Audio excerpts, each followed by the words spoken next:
Olá, sejam todos muito bem-vindos. Estamos aqui novamente na 9ª edição do Zoom Debate. E hoje nós estamos trazendo o tema mobilidade urbana. O meio como as pessoas se deslocam pelo espaço geográfico urbano, de ir e vir das pessoas nas cidades, ônibus, metrô, carros, motos, pedestres, sinalização, fluxos, semáforos, estacionamentos, fazem parte das soluções de mobilidade urbana. Tem um plano de mobilidade aí hoje, na obrigatoriedade nacional que as cidades têm que fazer, e nós vamos aqui discutir se nós estamos fazendo nosso dever de casa, se nós na nossa cidade estamos fazendo isso, né? E o que determina esse plano, né? Como podemos ajudar, como podemos fazer a diferença, como as entidades podem fazer a diferença, como as entidades podem colaborar tecnicamente nesse plano. E para discutir, nada melhor do que trazer pessoas envolvidas na sociedade de Nova Friburgo, especificamente, da onde nós estamos falando. Nós aqui fazemos um podcast, a nossa sede é em Nova Friburgo, estado do Rio de Janeiro, interior do estado. E por que nós falamos isso? Para nós nos situarmos geograficamente, porque esse programa hoje, a partir do momento que ele está indo também para podcast, para Spotify, e também hoje, na hora que a gente coloca nas redes sociais, ele deixa de ser um programa local, ele passa a ser um programa de domínio global. Então, nós estamos trazendo hoje aqui dois importantes líderes aqui na nossa cidade, para que possam nos ajudar, líderes das suas entidades, para que possam nos ajudar, dos empresários, para que possam nos ajudar nesse debate.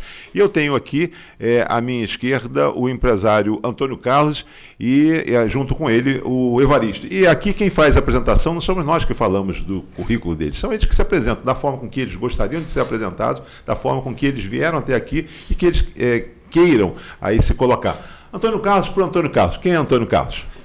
Boa tarde, Russo, boa tarde, Evaristo, boa tarde, telespectadores da TV Zoom. Eu atuo no segmento de laticínios há 28 anos, né?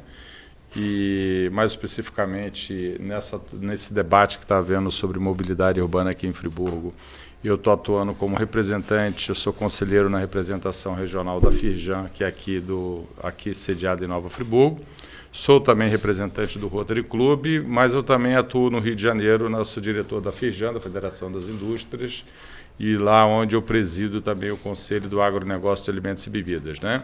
A questão da mobilidade surgiu, vamos dizer assim, a minha atuação, não sou nenhum especialista no segmento, mas eu sou extremamente preocupado, como qualquer cidadão, né, com o tempo que se perde hoje, seja para entregar uma carga, coletar uma mercadoria, seja para transportar você e o famoso ir e vir, né? E aí que você vai para lá e para cá. E eu percebo não só do ponto de vista econômico, a perda econômica que você tem com essa demora, com a lentidão, com a ineficiência de você poder ir para um lado ou para o outro, mas também a perda muito grande de qualidade de vida que há em função de que as pessoas passam 2, 3 horas perdidos do trânsito, né? Então, basicamente, a minha motivação para participar disso, reiterando para o telespectador que eu não sou nenhum especialista. Mas é isso que importa, você hoje tem uma liderança, você hoje traz aí toda uma retaguarda da Firjan, da liderança da Firjan e de um respaldo técnico também da Firjan, que tem contribuído muito em nossa cidade para responder aí as questões e as demandas que têm vindo aí. Evaristo, quem é Evaristo? Bom, boa tarde a todos, boa tarde, Rúlio, boa tarde, Antônio Carlos, né, os telespectadores da Zoom e a audiência da Zoom, né, em todo mundo hoje, né? Enfim, eu sou empresário também, sou do setor atacadista distribuidor, mas também mexo com transporte de cargas, transporte rodoviário de cargas. De certa forma, a gente participa um pouco mais, até por ser diretor da Federação de Transporte de Carga do Rio de Janeiro, que é presidido pelo Eduardo Rebuzzi, né? Aqui em Friburgo, eu sou vice-presidente do Sindicato das Empresas de Transporte de Cargas de Nova Friburgo, além de ser vice-presidente da Associação Comercial, onde a gente tem aí levado esse debate adiante aí junto com a Prefeitura e junto com a Firjan. Não precisa, e só para trazer, não precisa ser tão especialista, porque às vezes você é especialista no papel, mas não tem a prática que vocês naturalmente já colocaram que tem. Nós vamos já começar fazendo a chamada contextualização. Primeiro vamos trazer o que vem a ser, vamos contextualizar os problemas, né? Vamos falar aqui de problemas e de soluções, para a gente poder chegar aqui na nossa cidade, porque na verdade as questões de Friburgo provavelmente elas impactam também outros locais. Mas vou trazer aqui alguns tópicos e nós vamos batendo bola aqui com relação a esses tópicos que eu acho que vocês impactam a todos vocês, como logo o Antônio Carlos começou a dizer. Vou trazer já de 3 em 3, aí vocês vão se colocando com relação a isso. Desafios da mobilidade urbana no Brasil. Primeiro, cidades superpopulosas, infraestrutura despreparada e falta de investimento. Eu queria que agora os dois batessem essa primeira bola. Quem é que começa? Vamos lá. Fique à vontade para que possam começar. Cidades superpopulosas, infraestrutura despreparada e falta de investimento. Evaristo, com você a bola. Eu acho que a gente vai trocar Exatamente. Eu vou começar dizendo o seguinte, que o Júlio não nos ouça, nosso amigo da Cianf, né? Mas eu acho que todo modelo foi traçado para vender carro também. Nós temos um modelo que ao longo dos anos, ele veio diretamente viabilizando a produção de veículos. A indústria automobilística mundial sempre teve um impacto muito forte nessa questão da gente povoar as cidades de veículos. Em contrapartida, a questão do transporte de massa, a gente vê, especialmente em nosso país, um déficit muito grande em toda a estrutura que seria para o transporte coletivo, ela sempre veio perdendo força em detrimento do transporte individual. E isso já por si só já gerou um grande impacto. Quando a gente fala de mobilidade urbana, de transporte, do ir e vir, como você falou de cada um. Quando a gente fala do transporte de carga, a gente vê também a falta de estrutura que foi feita ao longo dos anos, né? A gente perdeu, por exemplo, nossa malha ferroviária, que era uma solução fantástica para levar as cargas, né? E hoje a gente tem uma dependência do caminhão 100%, né? Haja vista o que aconteceu em maio de 2018, quando a gente teve aquela greve dos caminhoneiros. O impacto que dá nas cidades é uma coisa assim surreal. Por quê? Você depende do caminhão em todos os momentos, inclusive aquilo que vem de navio para sair do porto ou chegar e ir até o destino final vai ser com caminhão. Aquilo que vem pelo avião para sair do aeroporto e ir até o seu destino final vai depender do caminhão. Então a gente tem uma dependência muito forte de toda essa estrutura de veículos. E as cidades não foram preparadas para isso. E muitas vezes também os locais, os lugares, não existe um lugar para receber carga, não existe uma estrutura apropriada para isso. Quer comentar essa questão do Evaristo? Eu particularmente acho, por exemplo, que quando você coloca as cidades superpopulosas, no caso específico de Friburgo, não acho que é exatamente o nosso caso, né? A população nossa, a gente está há décadas esperando que a gente chegue a 200 mil habitantes, a gente nunca chega, né, pelo segundo IBGE. Mas o que houve, na verdade, foi um crescimento da frota circulante de veículos, né? No primeiro momento, automóvel, no último momento, pela apresentação que foi feita do plano de mobilidade, o crescimento da frota de motocicleta. Né? Absurdo, né? Houve um crescimento muito grande. Hoje você tem uma relação, segundo os dados que foram apresentados, de 1,5 pessoas por veículo, enquanto na capital é 3 pessoas por veículo. Então, é o dobro de densidade de veículos automotores, seja motocicleta, carro, ou caminhão, seja lá o que for, do que tem na capital, por exemplo. Isso pode ser poder de compra, pode ser poder de renda, alguma coisa, e você, então... Agora, a única boa notícia que nós temos, pelo que eu vi da apresentação também da consultoria que foi contratada pela Prefeitura, que essa curva, o crescimento da frota de automóvel parou. E o crescimento de motocicleta, que também teve um crescimento alto, também parou. Então, hoje está gerando então, 130, 140 mil veículos, é mais ou menos com o que a gente tem que lidar. E o que eu acho também sem querer pular os itens das próximas pautas, é que a gente tem que mudar aquilo que o Evaristo colocou. Eu não sou contra ter automóvel, porque todo mundo gosta de ter o seu automóvel para fazer uma viagem no fim de semana. Agora, o automóvel enquanto veículo de transporte do ir e vir urbano. Aí realmente não está mais adequado. Evaristo, nessa questão eu já tento apimentar, e o propósito é esse, né? É o confronto das ideias, mas trazer elementos. Mas houve ao longo dos últimos anos, pelo menos ao longo dos últimos 20 anos, houve aí uma cultura de se desestimular a questão do vale transporte para o estímulo do vale gasolina. De modo que, mas também é importante que se coloque, né? É importante por que foi feito isso. Você, naturalmente, você tem elementos para poder dizer, tem conhecimento, e também uma outra questão, essa questão também da aceleração das motocicletas, da aquisição, isso traz uma velocidade e um maior imediatismo na chegada desse profissional nos empregos, mas também tem levado aos hospitais um volume muito grande da parte de trauma. Na cidade onde nós fazemos hoje o programa, em Nova Friburgo, nós temos um hospital municipal que com um número muito elevado na parte de trauma, na parte ortopédica, e um volume muito grande na parte de amputações também. Queria que você fizesse um comentário também com relação a essa questão. Não se usa o transporte público, por que se não se usa o transporte público e se investiu na parte de motos, os empresários estimularam isso, por quê? Bom, eu acho que o que vem acontecendo nos últimos anos, a gente vem andando na contramão do que seria a solução. Isso aí que você falou é claro, eu tive até a oportunidade de comentar isso quando da apresentação lá do plano de mobilidade urbana aqui de Friburgo, que foi proposto. Eu sei de muitos casos de empresas que, sim, trocavam o vale transporte pelo vale gasolina. E a gente vem, de fato, desestimulando o transporte coletivo.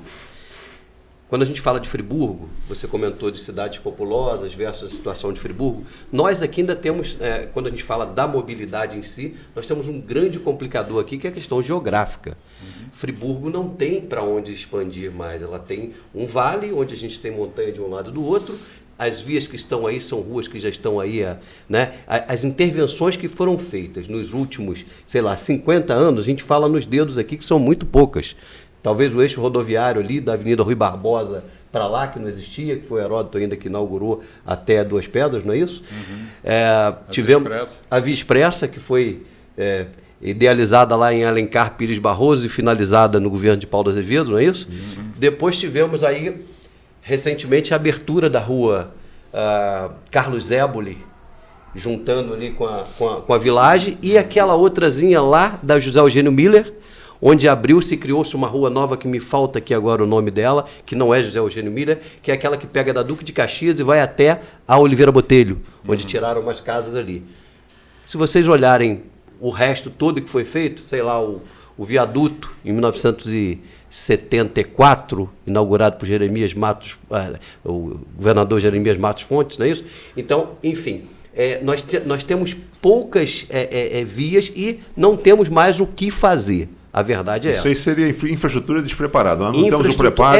Nós temos a dificuldade geográfica. Agora, quando eu falo que a gente anda na contramão, isso desde que desestimularam as ferrovias.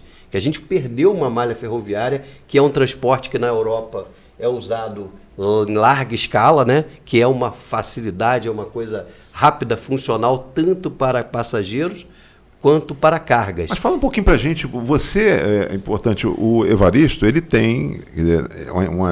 sócio de uma distribuidora e, naturalmente, que viu-se da necessidade de ter também uma empresa de logística, né? Uma empresa que pudesse fazer o deslocamento, né?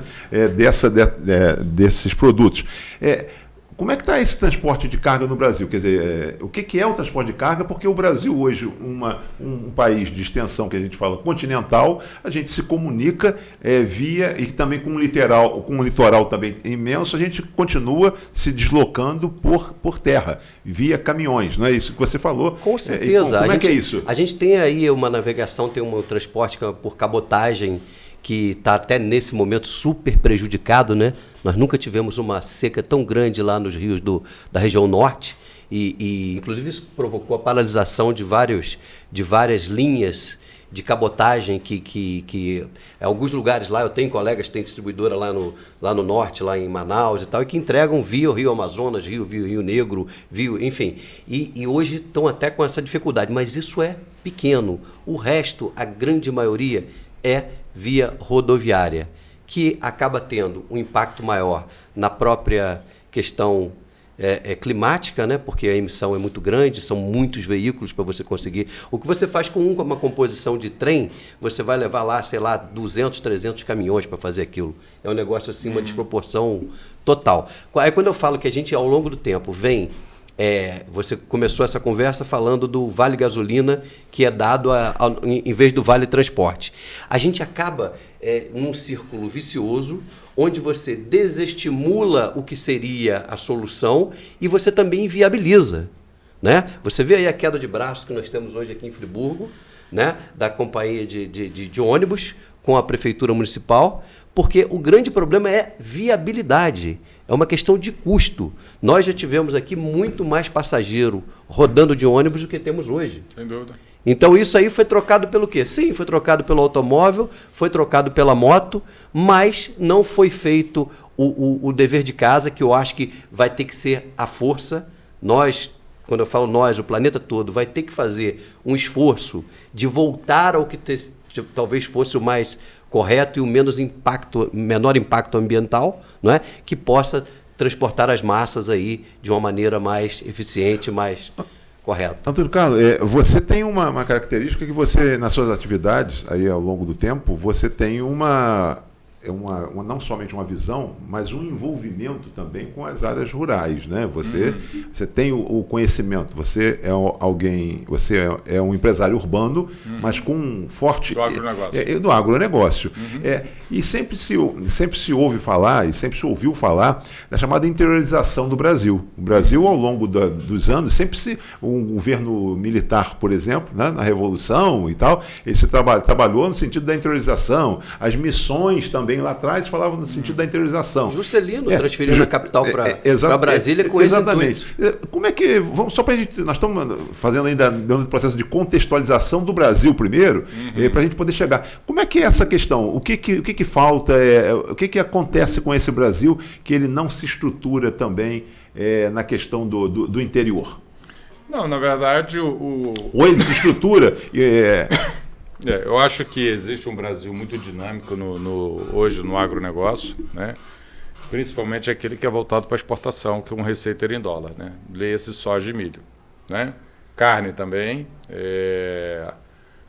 carne, quando eu digo bovina, suína, de frango, são algodão, suco de laranja, tudo que é do agronegócio que é voltado para a exportação é um setor muito dinâmico e sofre com os gargalos estruturais que o país tem, como esse que o Evaristo colocou agora, que é chamado Arco Norte, são o acesso aos portos do Norte, o escoamento do Centro-Oeste. Quando você vai para aquilo que o povo come, ou que a gente come, né, que é o arroz e o feijão, você realmente já começa a entrar, ou leite, você já começa a entrar numa área um pouco mais cinzenta, porque a receita dessa fatia do agronegócio, ela não é dolarizada, né? Ela não é dolarizada e também não tem o mesmo dinamismo.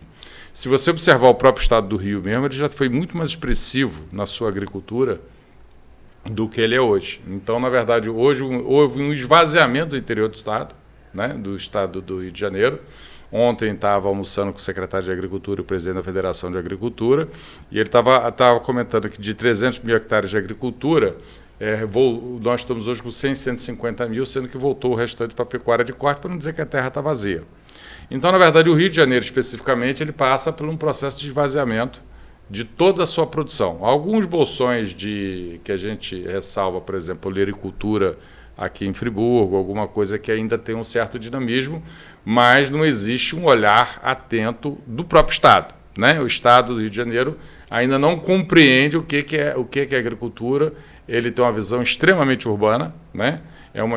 Ele acha que o Estado pode sobreviver à base do petróleo, né? Então, você tem aquilo que a gente chama de algumas áreas com uma baixíssima produtividade e áreas até, teoricamente, muito, muito boas para você desenvolver uma agricultura moderna. Se você pegar de Cachoeiro de Macacuí até Campos, lá na fronteira do Espírito Santo, você vai pegar uma região de baixada que é uma beleza.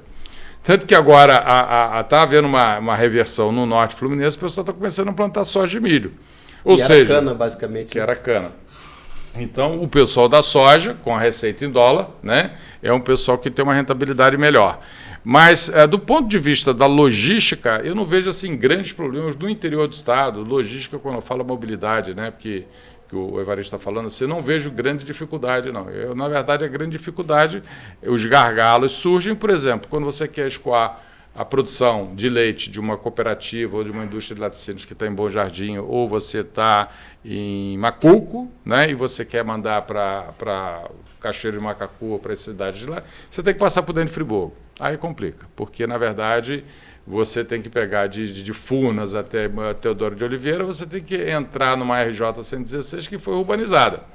E aí, eles que não teriam, vamos dizer assim, nenhum interesse em circular com caminhões aqui dentro, assim como o pessoal do cimento lá de Cantagalo, acaba adensando uma circulação que não era necessária. A gente não precisava dessa circulação de veículos aqui dentro.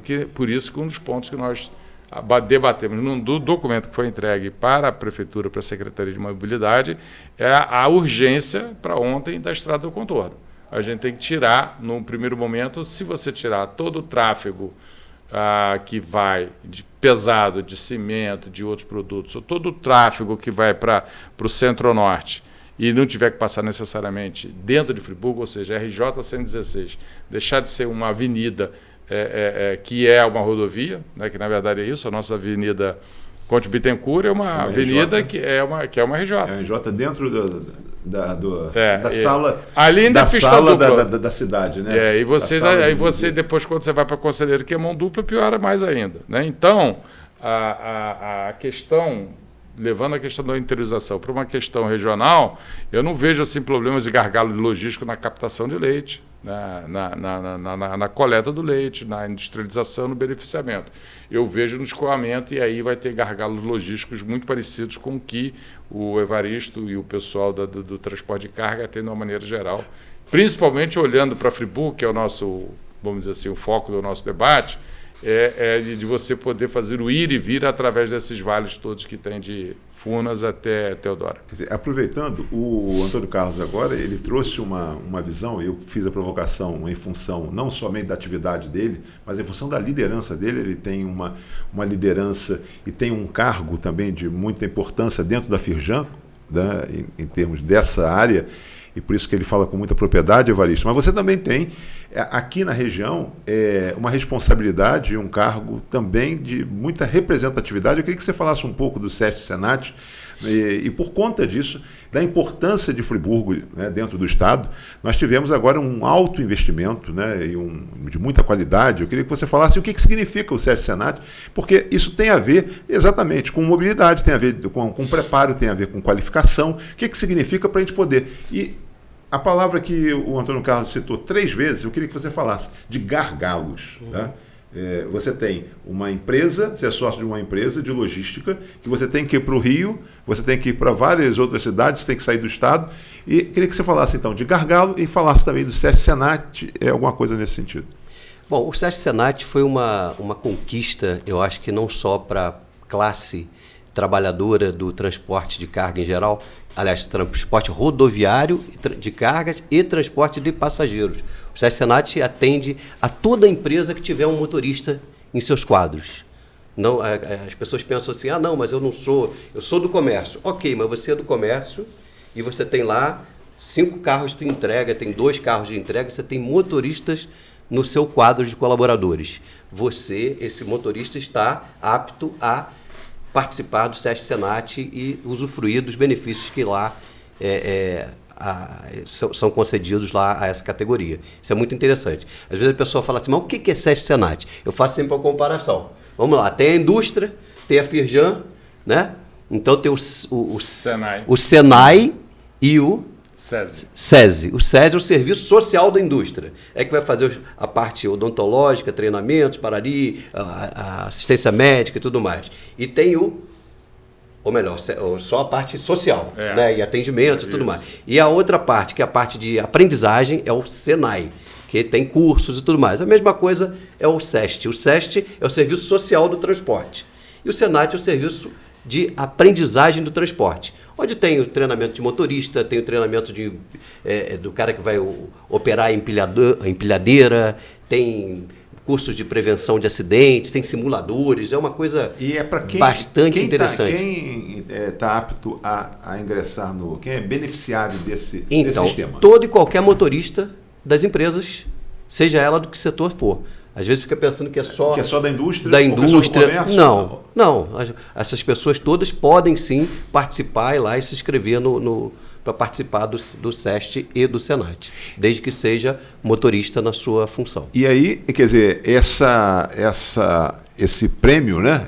A importância que nós tivemos, porque fomos beneficiados aqui com essa... Então, isso é uma luta antiga, né? A gente já está aí no sindicato, talvez aí, eu já participo disso já há um bom tempo, eu e o Jackson, que é o presidente hoje, né?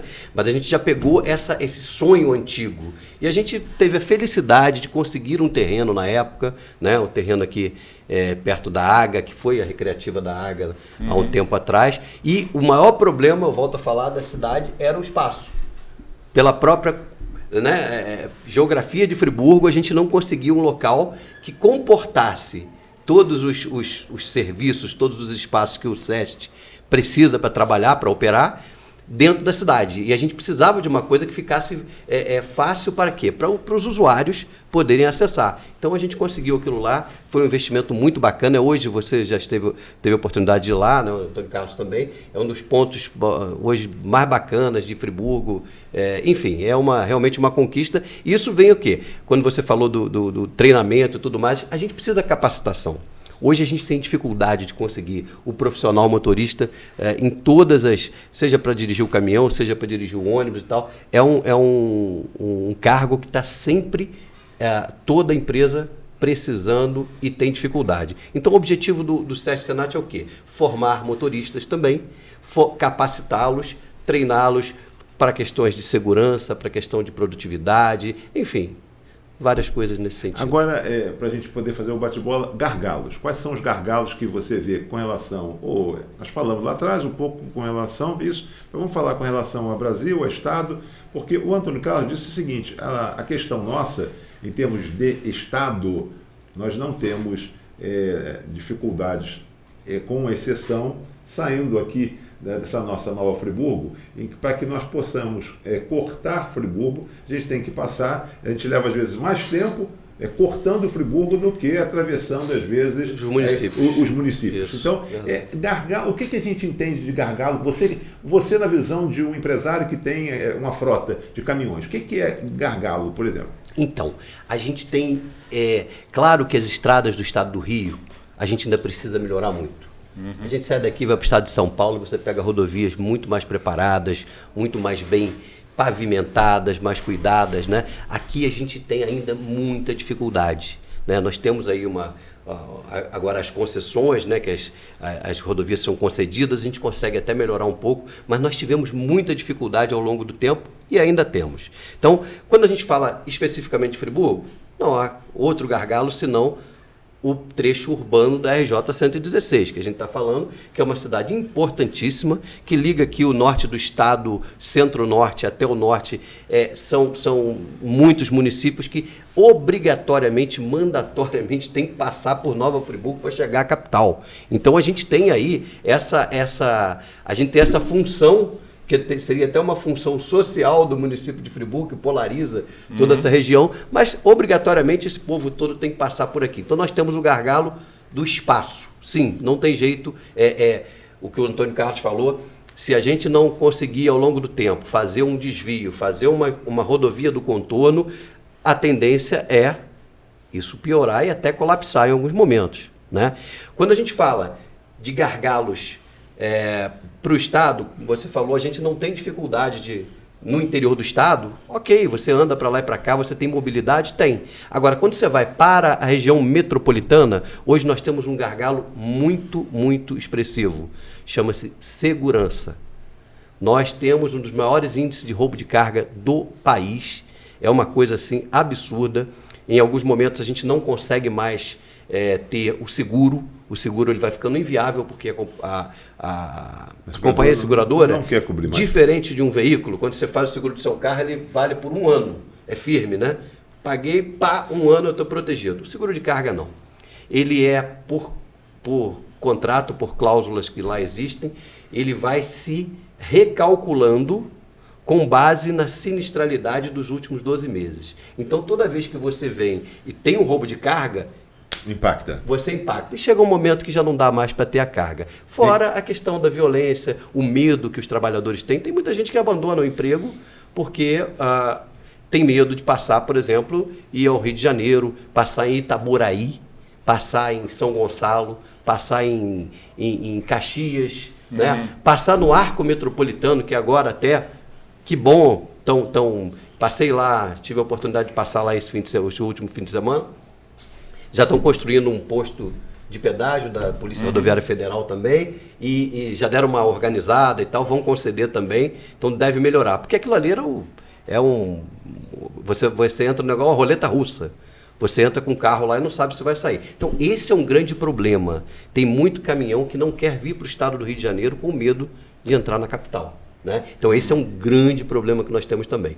E o terceiro gargalo, só para complementar, que eu falei de Friburgo, falei do estado, especialmente da cidade, da região metropolitana, e nós temos um outro problema. Quando trata do meu negócio especificamente, que é entregar a carga, a falta de estrutura das cidades de um modo geral. Você pega Friburgo, como é que você... Né, a gente tem sempre essa disputa aqui, você precisa ter mais carga e descarga, qual é o horário, como é que não é, mas nós temos que abastecer, né? A população precisa entender que o abastecimento é fundamental. A gente às vezes fica chateado porque a gente está passando com um carro e fica chateado porque tem um caminhão. Esse caminhão está trazendo o alimento, ou o remédio, ou para a população toda. Estão vendo lá na guerra agora? Não é? Olha só, né? Lá na passagem de Rafah, não pode entrar os caminhões, a ajuda humanitária não chega. Não é diferente. O abastecimento passa por aí, né? Então, assim, nas cidades não existe uma infraestrutura, e isso é uma coisa histórica. A não ser que vai fazer um bairro novo, construir um shopping tal, que tem lá uma plataforma, tem um local próprio. Mas, de um modo geral, como são as cidades? Despreparadas para receber as cargas, né? E a gente tem que conviver com isso. Agora, esse é o grande desafio. Qual é o equilíbrio? Qual é o ponto de equilíbrio entre o abastecer, o conviver e garantir a gente ter qualidade de vida, de passar sem problemas, ir e vir, né? Antônio Carlos, como é que vai ser? Nós estamos chegando já à metade do programa e vamos virar a chave, estamos já chegando para virar a chave para a gente entrar já mais nas questões relacionadas ao plano de mobilidade urbana, que seja o municipal, as propostas que estão sendo encaminhadas, coisas nesse sentido. Mas você trouxe lá atrás, acho que é algo que a gente precisa trazer para o debate, que tudo tem relação. Você vê o que o Evaristo falou agora com relação ao comentário dele, tem relação exatamente à questão da mobilidade, né? A segurança tem questão da mobilidade. Sim. Se você não tem segurança, você não sai de casa, né? Ou você sai em um certo horário só, você deixa de sair em outro horário, acaba sendo cultural essa questão. Mas você falou em algo que a gente precisa debater, a gente precisa trazer, porque o grande propósito de um programa como esse, como a gente fala, chamado Zoom Debate, é a gente debater as questões. Nós não vamos aqui impactar no primeiro momento a todos, mas a gente fazer com que amanhã alguém que nos veja na rua, veja Evaristo, veja Antônio Carlos, ou Arruzo, ou o que seja, vamos dizer o seguinte: olha só, me despertou para aquele assunto. E um assunto que você trouxe, nós estamos já há alguns anos, eu queria que você trouxesse um comentário com relação à questão do petróleo no Estado. Tá? E por quê? Porque se você verificar, vamos colocar, a nossa cidade é uma cidade que é uma cidade muito boa, tem uma chamada qualidade de vida, as pessoas querem vir morar aqui. Após a pandemia, muita gente mudou-se para cá. Nós temos um volume de pessoas aqui com chamado doutorado que vieram para cá, que se aposentaram, vieram. E o que isso tem a ver com a questão do doutorado? São pessoas que buscaram aqui nas universidades, depois da aposentadoria, permanecer aqui. Muita coisa. Nós temos uma saúde privada bastante razoável, temos uma educação privada bastante razoável, né? Então, as pessoas fazem opções, né? Uma classe média, às vezes, de um grande centro, acaba buscando aqui. Mas a questão é a seguinte: o Friburgo, por exemplo, tem cidades aqui que nós verificamos que a questão do royalty há uma desigualdade muito grande, muito grande, o quanto nós recebemos. Eu queria uma fala sua, não somente a sua visão, mas dentro de uma realidade que você, naturalmente, você conhece, com relação à questão do petróleo. Nós temos no Rio, você fez um comentário, a questão de uma monocultura. O Estado do Rio, ele absorveu isso e ele adotou o petróleo como uma monocultura e abriu mão de muitas outras coisas em detrimento a isso. E chegando ao ponto de você ter uma velocidade tamanha com relação ao royalty e você não ter a velocidade para poder consumir, né, os recursos do royalty. E isso não foi suficiente para que a gente pudesse cobrir, né, os gargalos, as soluções, as questões de saúde, melhoria de saúde, então coisas nesse sentido. Ou seja, a questão, a gente vê o seguinte, não é o dinheiro, não é a falta de dinheiro, a gente fala na questão pública principalmente, é como se gasta o dinheiro. Queria que vocês falassem um comentário para a gente poder virar a chave. Existe uma expressão que é utilizada muito frequentemente quando se fala dos países exportadores de petróleo, que se chama doença do petróleo, né? É um dinheiro que entra numa proporção muito grande e, às vezes, em vez de se transformar num benefício para a economia, acaba se transformando num malefício. A maior reserva de petróleo do mundo é da Venezuela. E olha o desastre que aquilo é. Tem mais petróleo que a Arábia Saudita. Pouca gente sabe disso, ou pouca gente se lembra disso. Mas você digita lá no Google quais são as maiores reservas de petróleo do mundo. É da Venezuela. Teve um governo desastroso, corrupção, roubo e por aí vai. A própria Petrobras foi vítima de corrupção, de um comperge mal elaborado. Era um investimento inicial de 12 bilhões de dólares, acabou virando 48 e não rodou. Né? Então foi um ralo de dinheiro. Então, quando se fala em indústria do petróleo, que tem o seu lado positivo, afinal de contas, cada plataforma que você tem em alto mar hoje, ela custa em torno de 2,5 bi de dólar. Né? 2,5 bi de dólar e você tem 60, 70 plataformas em alto mar. Você não tem uma indústria que eu conheço, né, que tem esse investimento. Um volume desse investimento. Uma plataforma, você tem 70. Então, eu costumo dizer lá na Firjan que aquilo ali é outra divisão, é meio Champions League e a gente joga aqui o Campeonato Carioca, entendeu? Porque o petróleo tem que ser tratado diferentemente e você tem que tratar diferentemente. A própria governo do Estado agora fez até uma segmentação, criou uma secretaria de desenvolvimento econômico que não trata de assunto de petróleo, o petróleo foi para outra secretaria, né? Dada a dimensão, quando você olha o PIB industrial do Estado hoje, 51% ou é petróleo ou são atividades ligadas à exploração do petróleo. Né? Então, o que eu penso em relação a isso? Gente, a gente tem que desencanar desse negócio e virar a chave para o outro lado. Porque se resolvesse, no primeiro que Friburgo pode até ficar discutindo por royalties, na verdade você fica meningando. Eu acho que quando você parar de meningar e você começar a tocar a tua vida para o outro lado, você pode se resolver. Nós nunca dependemos de petróleo para ser uma cidade de boa qualidade de vida, comparada às outras que a gente tem pelo Estado. Eu acho que a gente não precisa ficar correndo atrás disso, não. Hoje é Maricá, ontem foi Rio das Ostras, e anteontem foi Macaé. E anteontem foi Campos. Cadê Campos hoje? Né? Lembra que quando começou Campos? Verdade. Hoje é Maricá, daqui a pouco isso acaba. A Rio das Ostras, eu me lembro de colocar porcelanato nas calçadas. Resolveu a cidade? Era uma cidade de 30 mil habitantes, hoje é uma cidade de 150 mil habitantes. Hoje Maricá, o ônibus é de graça. Eu espero que eles façam uso, até para olhar o que foi feito de bobagem no passado, mas o pessoal não sabe gastar. Eu não acredito muito nessa coisa, não. Eu acredito que numa economia descentralizada, uma economia pulverizada que não coloca todos os ovos numa cesta só. Hoje os ovos do Rio de Janeiro estão em cima do petróleo. E é por isso que eu fico me debatendo, e às vezes eu clamo ao vento, porque o Rio de Janeiro abriu mão da sua agricultura, do seu potencial, do agronegócio. Gente, o café começou no Rio de Janeiro. Quando você vai ao século XIX, a classe dominante do estado do Rio de Janeiro eram os barões de Nova Friburgo, né? Os barões que estavam lá no Vale do Paraíba. O café começou no Rio de Janeiro. A cana, você teve uma expressão muito grande em Campos. Campos teve energia elétrica antes do Rio de Janeiro. Você teve carne, por exemplo, quando você olha o zebu, que é a estrela o Nelore, que é a estrela da pecuária de corte no Brasil, começou em Cantagalo.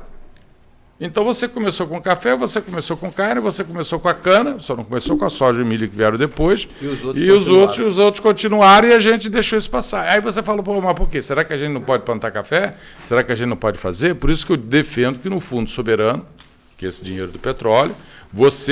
Pessoal, vamos botar em educação, vamos botar em saúde. Gente, vamos botar em produção de comida. Explica só um minutinho a questão do Fundo Soberano, porque aqui às vezes a gente trata as coisas como todo mundo já soubesse. Então tem coisa que a gente tem que alfabetizar. O Fundo Soberano, na verdade, é uma tentativa de salvar um pouco desse dinheiro que foi torrado no passado. Por exemplo, Campos torrou o dinheiro. Aquilo é um crime de lesa pátria.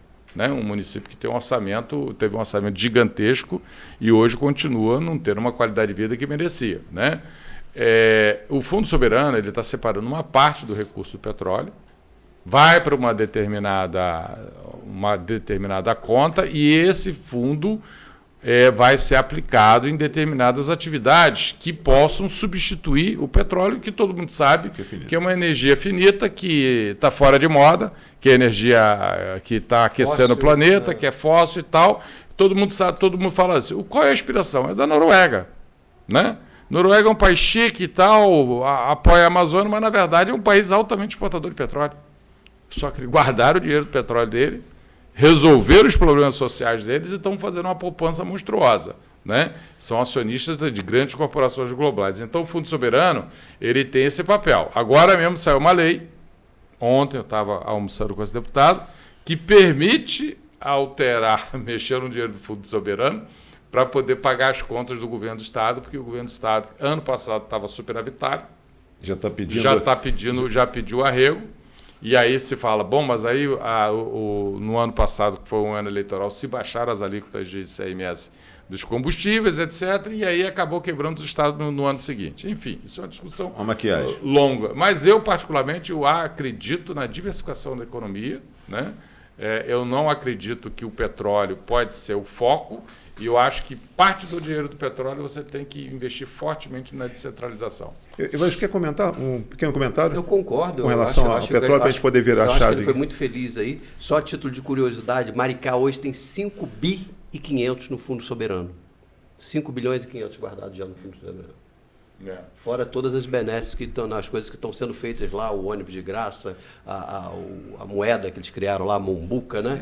Que só pode gastar dentro da cidade. O orçamento é 10 vezes mais o orçamento de 12. Já está 12, estava 8, então na velocidade. Mas estão trabalhando bem, então a coisa está... na verdade, é tanto dinheiro que é mais ou menos os países do Oriente Médio, né? Que é tanto dinheiro que a gente não sabe se está trabalhando demais ou que realmente faz tudo o que tem que fazer. A gente espera que não cometa os erros por exemplo, de Macaé e de Campos, né? Que a coisa vai e um dia a coisa vai. Mas a questão que eu chamo a atenção é o seguinte. Quando você tem um estado que é rico, que é 80% da produção de petróleo, que concomitantemente está diminuindo a sua área plantada de agricultura, aí eu peguei um vídeo e mandei para o pessoal do governo do estado. Falei, olha, você sabe qual é a maior fazenda de leite hoje do mundo? Está na Arábia Saudita.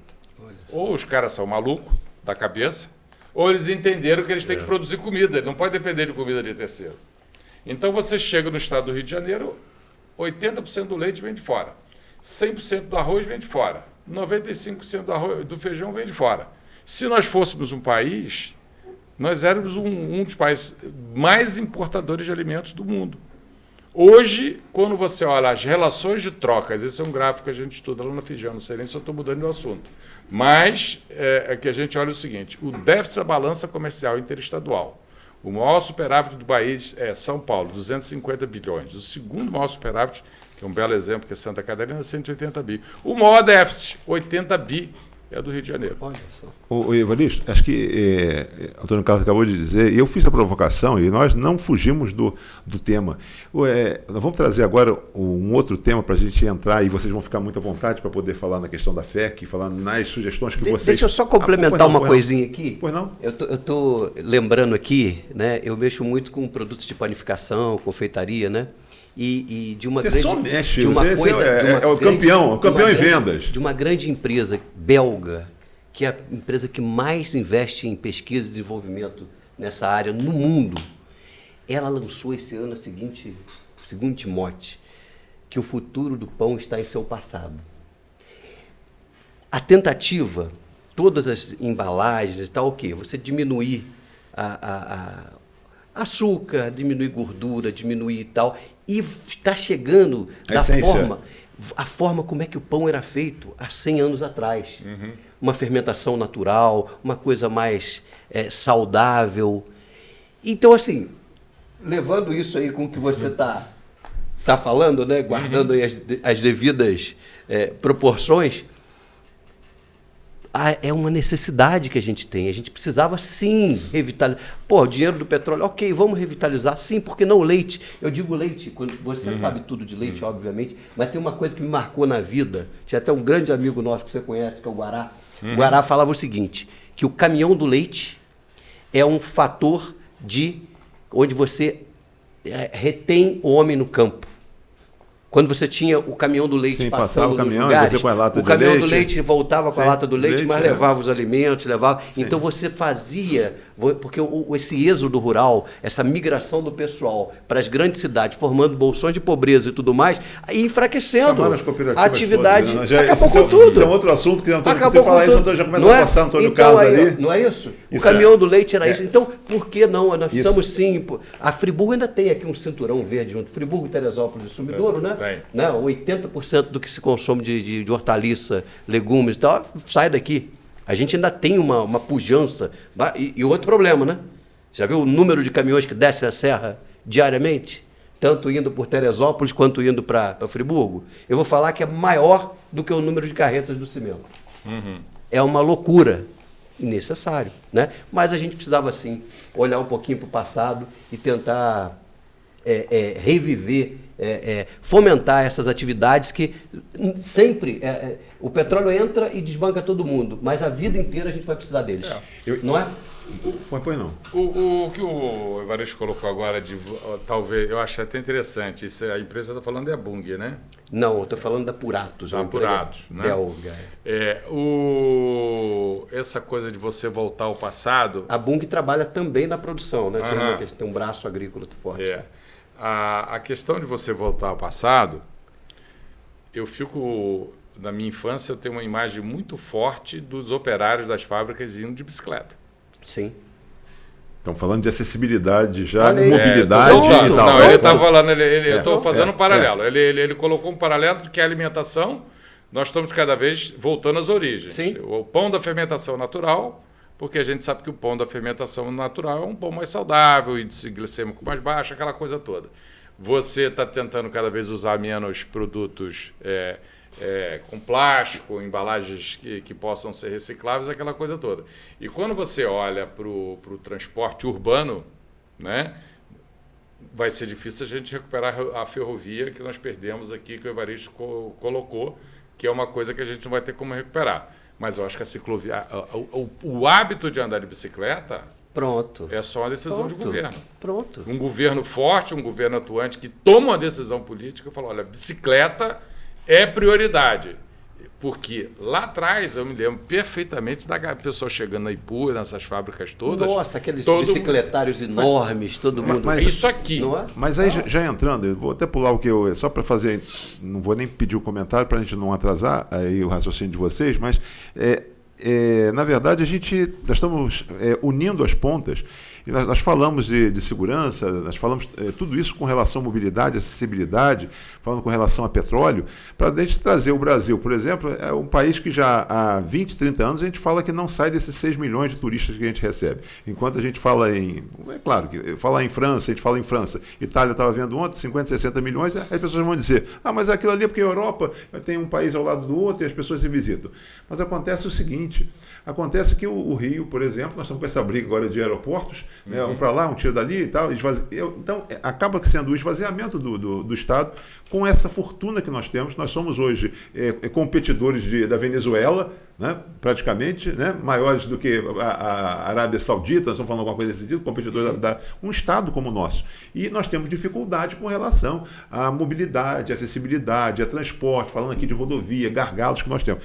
Mas aí vocês falaram, aí o que acontece? Aqui em Nova Friburgo, estado do Rio, nós temos uma frente empresarial de classe que reúne aqui 12 entidades que elas se reuniram e elas, ao longo da pandemia, e elas entenderam o seguinte, temos que caminhar juntos, não dá para caminhar separado. E aí, quando o Antônio Carlos, eu vejo o seguinte, eu acho que a gente dá um excessivo protagonismo, infelizmente, tá, ao poder público no Brasil, e que esse protagonismo a gente depende do poder público ou de um executivo. Se o executivo vai bem, se um prefeito vai bem, a cidade pode ir bem. Se o executivo não vai bem, a cidade naturalmente vai mal. Mas se o executivo, por acaso, ele não for bem, é o que acontece. Então a gente tem que ficar nessa expectativa. Mas aí nós fizemos encaminhar um encaminhamento com relação a algumas demandas, algumas sugestões para um plano de mobilidade e acessibilidade para a cidade de Nova Friburgo, uma cidade de 200 mil habitantes e que tem essa topografia diferenciada e coisa nesse sentido. E aí vocês fizeram algumas coisas. E aí já vem aquela questão, já nós entramos, que é ousadamente, temos aí 10 minutos para nós falarmos disso. Aí vocês falaram em VLT ou BRT. Queria que alguém comentasse com relação a isso. Eu posso até falar sobre isso, mas esses são sonhos de médio e longo prazo. Sim. Mas tem uma coisa que foi abordada pelo Evaristo, que eu acho que ele poderia falar com propriedade. Eu posso até falar sobre o VLT, essa coisa toda. Não, você fica à vontade para falar. Eu estou seguindo aqui a ordem. Mas eu achava interessante, dado aos 10 minutos que nós temos, fazer aquilo que está na nossa mão, que o Evaristo colocou com muita propriedade na nossa última reunião. Gente, tem uma série de medidas que está na mão da Secretaria de Mobilidade Urbana, está na mão da sociedade, está na mão da Prefeitura, que pode ser colocado, né? que é o fazer o que tem que ser feito e que é básico. Eu acho que você poderia falar um pouquinho sobre isso, para a gente aproveitar um pouco, porque isso está factível, isso está na mão, isso pode fazer 1, 2, 3 anos, e depois a gente pode falar um pouquinho de VLT, que eu tenho umas ideias de orçamento, se der tempo, mas eu acho que o Evaristo poderia falar sobre isso, porque ele colocou de uma maneira muito clara, e eu acho que isso está na mão, dá para fazer agora. Eu acho o seguinte, eu não sei até, nós temos uma legislação que nos obriga a fazer um plano de mobilidade urbana. É lógico que esse plano, muito bem executado pela consultoria que veio lá, é Bárbara, né? Que nos apresentou e tudo mais, louvável, bastante assertivo, específico e falando das coisas que, no meu entender, são coisas de médio e longo prazo.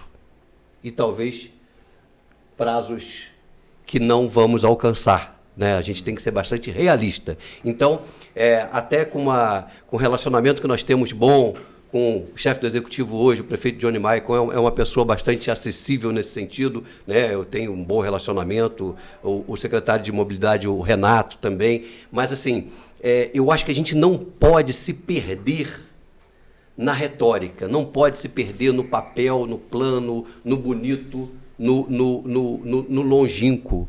A gente tem um monte de ação que pode ser feita já. Aquele dia eu falei que a primazia da realidade. Exatamente. O que dá para fazer hoje? Se falar em BRT, se falar em VLT, se falar até na própria rodovia do contorno, não é para hoje, gente. Pode ser que seja para daqui a pouco. Pode ser. Agora, o que dá para fazer? Então, assim, dá para incentivar a ciclofaixa, se nós não temos uma ciclovia, temos uma ciclofaixa, onde nós temos, por que não melhorar, por que não incentivar? O que a gente precisa fazer? Estabelecer, sim, as regras novas, porque até as regras de carga e descarga, que foi lá o motivo pelo qual eu fui chamado lá, elas foram sendo perdidas ao longo do tempo. Esses decretos eles são editados por um prefeito e eles devem ser reiterados ou reeditados pelo prefeito seguinte, o que não vem acontecendo. Então, hoje a gente não tem nenhuma legislação que oriente o espaço, o horário, o tempo, não temos. Então, a gente precisa, sim, criar novas regras, conversar, ver necessidades. Eu entendo que são ações simples, né? Eu dei um exemplo rápido e fácil, que é uma coisa que não foi uma obra de engenharia, não foi nada nem de investimento alto, que foi feito num governo passado agora recentemente, que foi aquela agulha de acesso descendo da Hans Geiser, da Hans Geiser, não, da... Ali é RJ. Geiser também, RJ 150, né? Que é a estrada que vai para Chácara do Paraíso e Amparo, né? Onde você tem a oportunidade de pegar uma agulhazinha à esquerda e sair na rua Professor Freze, na Village, levando ao centro da cidade, deixando de de sobrecarregar ainda mais o eixo rodoviário, que já é um local que diariamente sofre com os engarrafamentos e tudo mais. Então, são situações muito simples, Roosevelt, no meu entendimento, que a gente precisa ver quais mais são possíveis, estudar um pouco mais isso e fazer coisas simples, regrar. E o que é mais importante, que eu vejo também que falta para a gente precisa fazer isso, cobrar. Depois que essa regra for definida, o local for definido, qual é o tipo de carro que pode estar lá, em que hora que pode estar lá, em que hora que não pode estar, a gente botar, sim, agentes que sejam empoderados de forma que possam circular e coibir os abusos. Realmente cobrar a regra. Aqui pode parar e aqui não pode parar. Ponto. Já vai melhorar muito. Se a gente fizer ações de curto prazo e simples, às vezes, a gente tem muito o que melhorar. O que o Evaristo está colocando, eu acho que é muito bem complementado, e aí invertendo os papéis um pouco, Uso, pela tua contribuição no que você falou das calçadas. Que primeiro você colocou muito bem, né, dentro daquele debate que a gente está fazendo no documento, da questão de você ter uma calçada transitável, que ela não seja inclinada, que o indivíduo não possa, que o cadeirante possa andar, que a pessoa idosa possa andar, que se tenha um respeito às pessoas idosas, porque aquilo realmente é uma coisa... Então, se você fizer uma caminhada, como eu fiz agora, da General Osório até aqui, até o ar, você percebe que em alguns locais uma pessoa que tiver uma necessidade especial, ela simplesmente não passa. Não passa. Aí você poderia falar um pouquinho sobre isso, mas eu acho que isso pode ser traduzido talvez de uma expressão que o prefeito Eduardo Paes usa, que é o choque de ordem. Isso aí. É o choque de ordem. A gente precisa dar uma ordem no trânsito, a gente precisa dar uma ordem nas calçadas, não pode ter... Cada um faz um quebra-mola de um jeito, cada um faz um não sei o que de um jeito, cada um cria um espaço. Agora eu passei ali no Suspiro. 5 vagas para o táxi, não tem um táxi. Como é que é isso? Você se apropria de um espaço público, você não usa o espaço público e os outros não podem usar. Né? Então, só dando um exemplo pontual. Né? Então, existe essa cultura de que você pode se apropriar do espaço público, né? De uma forma indistinta, quando na verdade aquilo é público. Então, eu acho que você tem que pensar principalmente no coletivo. Quando você pensa muito no coletivo, você vai ter uma calçada que as pessoas possam caminhar, que o cadeirante possa circular, que a pessoa idosa possa caminhar, que é aquilo que você colocou muito bem, que eu acho até que veio contribuir, foi a cereja do bolo naquele documento que a gente estava preparando. Primeiro meio de transporte é o pé. Né? Vamos então pelo menos andar a pé, poder andar a pé de lá para cá, porque você tem alguns locais que as pessoas ainda circulam. Por exemplo, eu estou com um funcionário trabalhando que ele mora no Cordoeiro, mas ele prefere vir a pé do que vir de condução. E ida e volta. Ainda sobe uma ladeirinha. Então, eu acho até que hoje em dia ele evita ter que pegar a esteira e ir para a academia. Não é isso? Sim. Você caminhar 30, 40, 50 minutos no seu dia a dia, você evita ter que ir para a academia. Mas vou deixar para você finalizar aí, que eu acho que o choque de ordem é a coisa do curto prazo o que a gente passou ali, e naturalmente que vocês hoje, o propósito, os protagonistas são vocês, é que a gente pudesse, nesse documento, a gente fez constar que, dentre aí um dos objetivos da mobilidade é você trabalhar, como o Evaristo bem falou, eu acho que a gente tem que saber o que a gente pode fazer para hoje, para ontem e para amanhã. Dividir isso, fatiar isso aí e a gente saber o seguinte, né? Aquele negócio, quem tem fome tem pressa e a gente tem que fazer agora. O que nós falamos até do abastecimento. Você tem que abastecer, tem que chegar agora. Tá? Então tem que saber o que vai chegar primeiro. Vai chegar chocolate, não sei o que, biscoito, não. Tem que saber o que vai chegar, qual é o gênero que tem que chegar. Então a gente falou com relação às calçadas. Por quê? Porque aquilo me chamou muita atenção, que há 13 anos atrás teve um fórum de Medellín, e nesse fórum de Medellín, ali os países reunidos, eles identificaram que 1/3 da população se desloca através das calçadas no mundo. E a gente nunca deu importância às calçadas. A gente continua, 13 anos depois que foi identificado isso, a gente continua sem dar importância às calçadas. Você sabe que Medellín é um dos maiores exemplos de uma revolução. De uma virada, da virada. De mobilidade urbana, o metrô de Medellín. E uma cidade adotada. É uma cidade adotada da época que falava que era adotada pelo tráfico. Uma cidade Quem sempre usa como exemplo, Medellín é o Delmo Pinho. Você conhece? Sim, Delmo. Delmo é uma das pessoas que mais conhece de transporte no estado, sempre esteve lá participando, agora ele está Está na FEComércio. Mas é uma pessoa espetacular e ele sempre comenta e essa o exemplo questão, de então, Medellín. o que acontece? Isso não precisa ser nenhum engenheiro, nenhum técnico maior para você ver. Uma calçada, ela tem que ter ela tem que ter uma coerência, uma linearidade, né, com relação a isso, né? Então, o que nós verificamos na nossa cidade, as pessoas... Aí outra coisa, a calçada é de propriedade, que você é dono do imóvel, ela é da sua propriedade. Se o imóvel é público, ele é público. Se é hospital, é hospital. Se é isso, é aquilo. Se é escola, é escola. Então não pode ser, se o ponto de ônibus, você só tem um ponto de ônibus, então aquele é público. Tá? Então o que acontece? Nós estamos fazendo as calçadas do jeito que a gente quer fazer, atendendo, tem um prédio aqui em Friburgo que foi feito, ele tem uma aclividade de quase 1 metro para poder chegar na garagem, para poder atender a sua garagem. Então é bacana isso, mas acontece o seguinte, e quem está passando por ele todo dia? Então o Antônio Carlos que saiu agora, fez um deslocamento, chegou aqui, né, esbaforido, cansado, suado, por quê? Porque às vezes a calçada passa a ser obstáculos. A gente tem que ver isso. Eu particularmente não acho bacana não, tá, Rose? Eu acho isso totalmente imoral, porque você está prejudicando as pessoas. O seu direito acaba quando começa dos outros, é o que eu penso. Isso, então, é a questão do choque de ordem. Então, nós estamos chegando ao final. Queria agradecer a vocês, acho que foi o início, e a gente vai ter que voltar aqui para a gente poder dar seguimento. A gente buscou falar em mobilidade, a gente contextualizou todo o fato. O que é mobilidade? Mobilidade é você devolver ao cidadão o que é dele, o direito ao tempo. Perfeito. E é o tempo hoje que nós não estamos permitindo que ele faça, nenhum de nós.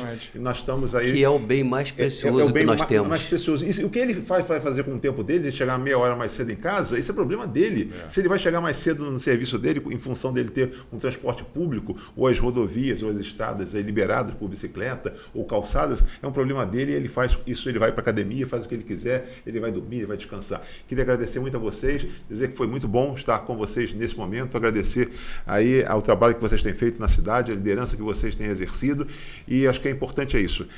O Zoom Debate, ele tem por obrigação trazer um debate com conteúdo e um debate que possa provocar você. Um grande abraço e até a próxima oportunidade. Até lá. Bem.